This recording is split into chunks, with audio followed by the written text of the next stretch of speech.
Hey everyone, how's it going? In today's video, we're checking out a new podcast player that I found on the App Store. The name of this app is Agora Player.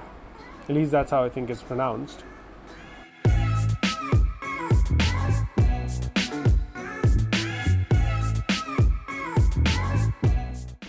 I was recently looking around the App Store for a new podcast player to replace my current favorite, which is Pocket Casts. And that is how I stumbled upon this particular one. As you can see from the screenshots, the UI of this app looks very clean and minimal. And that's what drew me to this app in the first place. Now, I actually found this app in a story that Apple did on the App Store called Podcast Paradise. This story is basically a list of various different podcast apps. Agora Player was listed for Rs 249 here in India. I think it's $299 in the United States. When I was thinking of spending money on this app, I wanted to find out all the features that it offered. Now, I looked online on YouTube and other places, but I couldn't really find a detailed review of this app. And so eventually I just ended up buying it and trying it out for myself. And since I've been using this app for a couple of weeks now, I wanted to do a detailed walkthrough and review of the app for anyone else who might be interested in spending their money on this app. So let's go ahead and check out what this app has to offer. Now, like I said, the app has a very minimal and clean looking UI.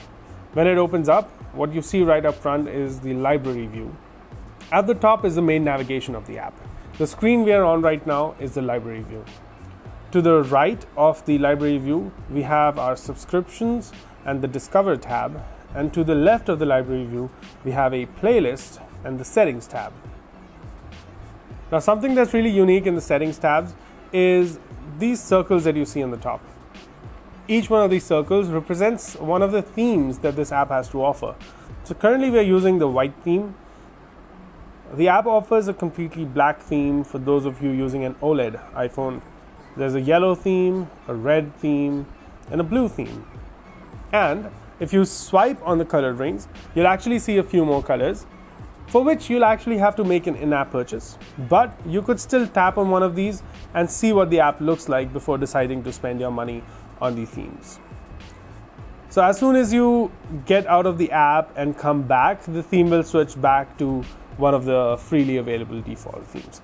I'm going to go ahead and go back to the white theme and we'll continue looking at the app. So, starting with the Discover tab. The Discover tab has two things. One is a list of categories which you can use to look for podcasts, or there's a search bar at the top which you can use to search for podcasts. I'm going to go ahead and search for one of the podcasts that I listen to, and that's Grumpy Old Geeks right at the top. Now, I'm not sure what the list is sorted by. I'm guessing it's the iTunes ratings. Let me go ahead and tap on the podcast name. This brings you to a view where you can see all the episodes from the podcast. You can tap on the rightmost button to see a description of what the podcast has to offer. The leftmost button is the share button, which invokes the iOS share sheet to go ahead and share this episode. Now, the button in the center is the button which you use to subscribe to the podcast. Currently, because I'm already subscribed, it is highlighted and it has a check mark at the top.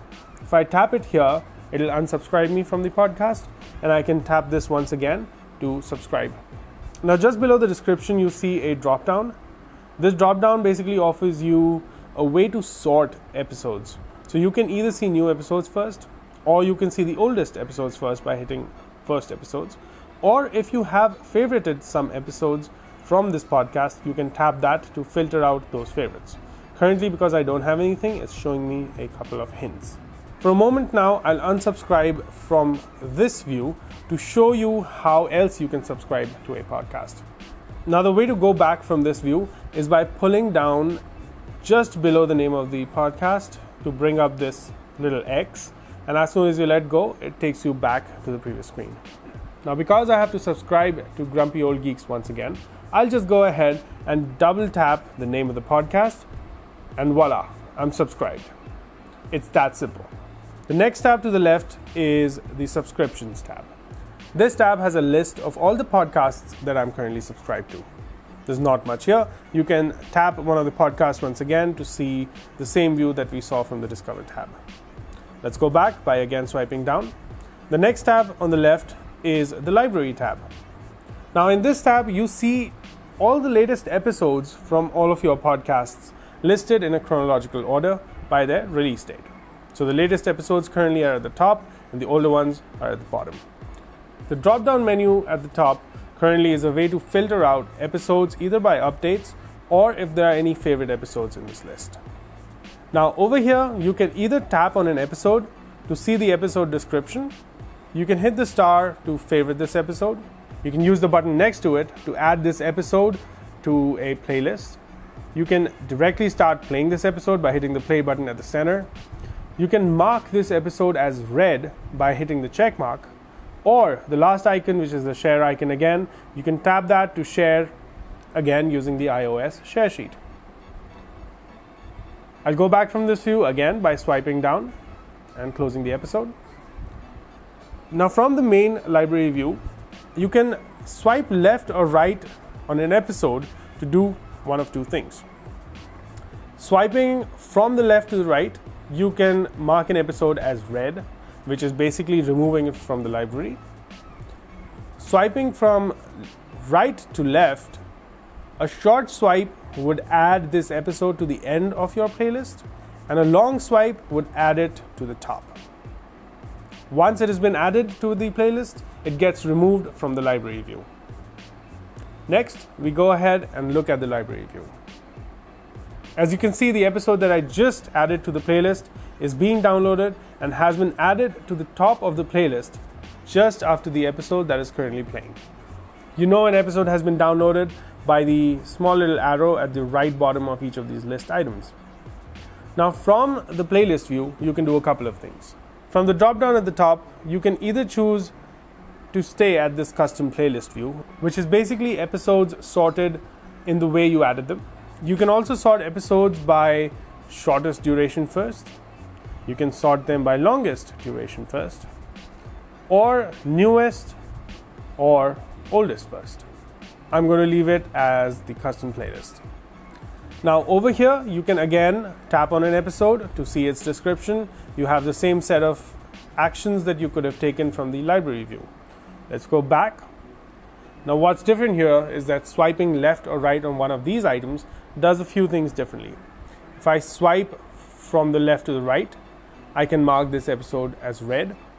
If I swipe from the right to the left, I can directly start playing this episode. Next, we'll look at the settings tab. Now, apart from the themes that we saw before, there's an option in the settings tab for dynamic theme. I believe this option automatically enables the dark theme when it is evening time, and it keeps it as the white and bright theme when it is daytime. You can tap the second list item, which is change theme icon, to basically change the home screen icon of the app. Again, this is behind an in-app purchase, so I'm not going to be doing it at the moment. You can turn on the notification badge on the icon of the home screen by tapping the third option here. You can set it to either episodes in the playlist or episodes in the library, or you can turn it off completely. The next option allows you to always start in the playlist view. The option following that changes the list view of your subscriptions to a grid view. So if I go back right now and look at my subscriptions, they're now in a grid view instead of a list view. The next option in line is to have the current episode on top. This option ensures that the episode that you're currently playing is at the top of the custom playlist. The option after that is to auto-download episodes. So like we just saw, when I added an episode to a playlist, it automatically downloaded. The next one is to ensure that you download on Wi-Fi only. Next one is an interesting one and something that I like, which is dynamic speed. I like to listen to my podcasts at higher than 1x. So normally it is 1.2x. Although that works for most of the things that I listen to, sometimes I need the speed either slower or higher depending on what podcast I'm listening to. So I believe this feature, dynamic speed, figures out how the podcast is laid out and automatically increases or decreases the speed based on what it thinks is best. The next option in the line is voice enhancement, where it actually enhances the voice in a podcast. Now I like this option for whenever I'm listening to podcasts on the phone's speaker, because I want to get all the information from the voice and not have to listen to any other loud sounds. Moving ahead, you can enable or disable the show actions list item to hide or show the tab navigation at the top. The next option is swipe edges to navigate. Now this here is an interesting option. Because all of these tabs are located at the top of the phone, and because phones are getting really large nowadays, the developer has given you a different way of navigating between these tabs. You can simply swipe from either edge of the phone to navigate between these tabs. The only weird thing is, if I want to move from left to right, I actually have to start swiping from the right and move to the left. So if I start swiping from the right edge and move to the left, you'll notice a highlight icon that appears behind each of these tabs. See carefully. When I let go, it'll switch to that particular tab. To go back again, I'll swipe in the opposite direction, and now I'll be back to the settings tab. So you can enable or disable this setting. Next one is to always show the player. So if I tap that, the player will always be visible. The next option is shake to archive. And I haven't been able to successfully use this feature, but I'm guessing it is shake the phone to archive whatever episode you're either currently listening or looking at. Again, I haven't gotten it to work successfully for me. The rest of the options are support options, a little more about the player, to get in touch with the developer, recommend Agora to people, things like that. There's an option to import and export your episodes. So if I hit import, I get two options. One is to either import from Apple Podcasts, and the other one is to import from an iCloud backup of these episodes. The next option is an option to export my current subscriptions and save a file to any place of my liking. Now let's take a look at the player itself. If I tap on the thumbnail art of my current episode, it'll actually pull up the information for that episode. Again, I can swipe down to make it disappear. The center button on the player is obviously to play the episode. The two buttons on the left and right are to move forward 30 seconds or jump back 15 seconds. I don't think I've seen a way to customize that here. Now you'll actually see the episode's progress within the player with a lighter color showing behind the thumbnail art over here. If I start scrubbing on the player itself, I can move backward and forwards within the episode itself. The last icon here is an icon to show additional settings. Now moving from right to left, rightmost icon allows you to switch between single playback or continuous playback, where single playback is to play just one episode and end it there, and continuous playback will go through the playlist. The next button is to set the speed of playback. So I can switch between different pre-decided speeds. I don't really like this because I like to control exactly what speed I want to listen to things at. If I long press this particular icon, it'll go back to normal speed. Next icon is for sleep timer. I can set a timer of 15, 30, 45, and 60 minutes. And if I tap it again, the timer gets disabled. The option next to it is for AirPlay, or basically playing to a different device. And the last option here is something interesting which I haven't seen in other places. It's called the proximity sensor. I can either have this on or off. And the thing with the proximity sensor being on is that you can actually hold the phone up to your ear and you can start listening through the top earpiece like you would be taking an actual phone call. So if I cover this thing right now, the screen turns off because the phone is thinking this is a call going on, and I'm able to hear the episode. The moment I lifted my finger, you noticed that the episode stopped playing. So that's what this proximity sensor is for. In case you don't have headphones and you don't want to play out the podcast really loud, you can just hold it up to your ear like a regular phone call and listen to podcasts. Again, something very interesting and unique that I've only seen this player do. Now that we've done a walkthrough of the app, I want to talk a little bit about what I like and what I don't like. Let's begin by talking about what I like about the app. Number one is the clean and minimal UI that the app has to offer. Everything from icons to the colors to the choices of the way things are laid out is very simple. Number two are the animations. All over the app, there are little micro interactions and animations that make the experience really delightful to use. When you're moving from one screen to the other, or you're searching for something and moving back a screen from there, or you pull down to refresh. These little micro interactions make the experience very delightful. One of the other things that I really like about the app is the way you scrub in an episode. I love how the progress indicator simply follows your finger. It shows a little time at the top to show you where you are in the episode. It looks very clean and minimal again. The next thing is the functionality of the proximity sensor.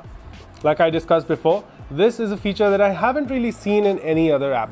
And I really like the way this works and gives you a third way of listening to your podcasts. And now the fifth thing that I really like about the app is Agora Live. Now I haven't used this feature a ton, but this appears to be live radio in a podcasting app. As you can see, there's Radio Spain and Radio Germany. Now I don't really speak these two languages, but I actually went ahead and tried out one of these stations here under Radio Germany. This one right here, One Live. And they were actually playing music that I liked. I actually enjoyed listening to live radio through a podcasting app. That was a really interesting thing that I haven't really seen another app do. So I'm very happy about these features that make the experience that much more delightful. Moving on, let's talk about a couple of things that I don't like. The first thing is the tab navigation being at the top. I'm not a big fan of the tab navigation being up there. Instead, if it was down here, it would be really easy for me to switch between tabs because the buttons would be very reachable. Because the navigation is at the top, the developer had to include the extra gesture of swiping from the edges to move between tabs, and that actually takes away from the experience. The second thing that I don't like is the missing labels. Now I know I said I really like the clean and minimal UI, but because all the buttons in this app are missing labels, and a lot of the buttons are not very easily recognizable, it makes it very difficult for a first-time user to understand where they are and what they're doing within the app. Things like the settings icon, which could have simply been a cog icon instead of a hexagon. The button here for the timer could have simply been a stopwatch instead of this weird-looking alternative stopwatch. The other thing that I don't really like is the lack of control. In other podcasting apps, I could actually determine how many episodes I wanted to keep per podcast. In this app, there is no such functionality. In the library tab, you would just see all the episodes from all of your podcasts. There's no way for me to say that I want to see only the latest episodes or only the last 2 episodes from each podcast. And that makes the experience a little difficult because I now have to sift through multiple episodes to figure out what I want to watch.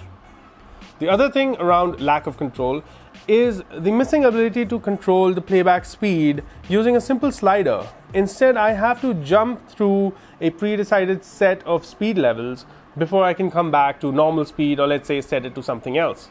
Similarly, for the sleep timer, I have to go through pre-decided intervals. I can't really determine that I want to watch it for the next 5 minutes or maybe 25 minutes. I have to jump between 15, 30, 45 and an hour. That makes the experience a little less helpful. Now, the last thing that I want to mention that I didn't like about the app is how it takes over your volume HUD. Notice that when I increase or decrease the volume, you will not see the standard iOS volume HUD showing up here. If I go ahead and increase the volume, you'll see a little progress indicator filling up behind these 3 icons, which doesn't really make sense to me, and it was really hard to notice at first. But once I got used to it, I could see where it was, but it wasn't really that helpful. And a fifth thing, on your subscription screen, I only noticed this by chance. If you swipe up and down on the right edge, you can actually move between different alphabets. Now, if I leave it at G, it actually filters out only the episodes from that alphabet. And I don't really like that. I want to see more episodes here and there because usually I don't remember each and every show's starting title. But if I landed at C and I wanted to see things from B as well as D, that would have been really helpful. And plus, it's really difficult to actually find this gesture. I only found it by chance when I did something to swipe and an alphabet appeared. And when I let go, I couldn't get back to all my episodes after that. And it was only after a little trial and error that I actually found out how to get back. So these are a couple of things that I feel that if the developer was to improve, would make the experience of using this app really, really good. So that was pretty much a detailed walkthrough and a quick review of the Agora podcast player. Let me know in the comments below how you liked this format of videos. I may be doing more videos in this format in the future. Hit the like button if you liked the video, the other one if you didn't. Subscribe for more tech and design related content I'd be posting on this channel. Until next time, have a good one.